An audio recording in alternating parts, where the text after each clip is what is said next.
કાળઝાળ ગરમીમાં વિવિધ વિસ્તારોમાં પાણીનો કકળાટ જોવા મળી રહ્યો છે। ત્યારે નિઝામપુરા નજીક પાણીની મુખ્ય નલિકામાં ભંગાણ પડ્યું છે।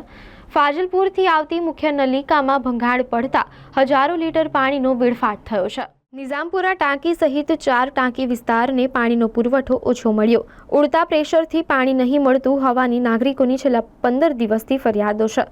ભૂખી કાસનું નાડું પહોળું કરવા અધિકારીઓ સાથે પહોંચેલા કાઉન્સિલરે વહેતો ચોખ્ખો પાણી જોઈ ચોંક્યા હતા।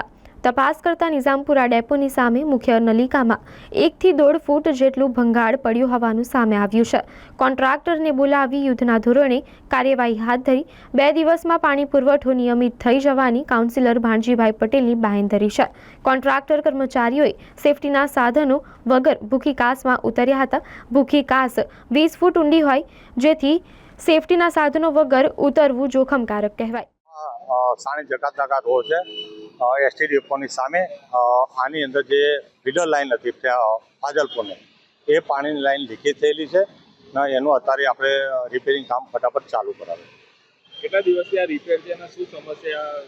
આજે સાંજ સુધી આનું રિપેરિંગ કામ પૂર્ણ થશે, કારણ કે ગઈકાલે અમને ખબર પડી ને ગઈકાલે આપણે એડવાન્સમાં તૈયારી કરી લીધી કે વેલ્ડિંગ મશીન એના પર કેપ મારવી, જે લીકેજ ફીડર લાઈન છે એટલે એના પર કપલિંગ મારવી, કેવી રીતના રિપેર કરવું એની એડવાન્સમાં તૈયારી કરીને અત્યારે કામગીરી આપણે ચાલુ કરાવેલી છે। સ્થાનિક વિસ્તારમાં ઉનાળો શરૂ છે, પાણીનું પ્રેશર ઓછા પ્રમાણમાં મળી રહ્યું છે, એના માટે જો પાણીનું પ્રેશર આજ મારા વિસ્તારના નાગરિકોના માટે હું ખરેખર દિલગીર વ્યક્ત કરું કે અમે જે પાણી પૂરા પ્રેશરથી કમસે કમ 20 દિવસે અમે આપી શક્યા નથી, પરંતુ એમાં બી અમારી બી એ નથી કે અધિકારીનું કેમ કે જે ફાજલપુર ટ્રેન્ચવેલ છે એ 6 પંપ ચાલવા જોઈએ, એની જગ્યાએ 5 પંપ ચાલે છે। એક પંપ કરીબન ઓછામાં ઓછો આપણે 10 થી 12 ml પાણીની ઘટ પડે છે।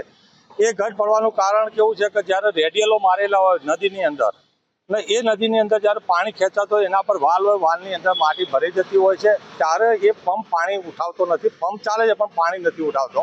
તો અત્યારે એની ત્વરિત કામગીરી ચાલુ છે, કદાચ આપ બી જઈને જોઈ શકો અને મારું એમાંનું 2-3 દિવસની અંદર એ કામગીરી પૂર્ણ થશે તો વિસ્તારમાં પૂરા પ્રેશરથી પાણી આપવામાં આવશે।